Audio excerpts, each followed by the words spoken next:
To my channel simple লিভিংয়ে আপনাদের স্বাগত। আমার আজকের রেসিপি ফিরনি বানাতে লাগছে 500 গ্রাম দুধ, 2টি এলাচ, সামান্য ফুড কালার, 50 গ্রাম চালের গুঁড়ো, 100 গ্রাম কাজু বাটা, 100 গ্রাম চিনি, সামান্য গুঁড়ো দুধ গুলে রেখেছি।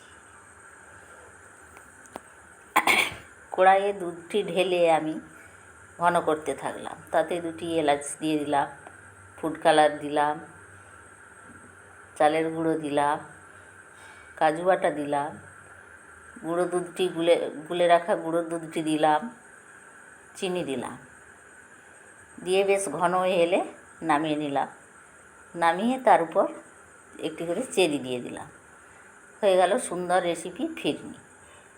আমার এই চ্যানেলটি আপনাদের ভালো লাগলে লাইক, সাবস্ক্রাইব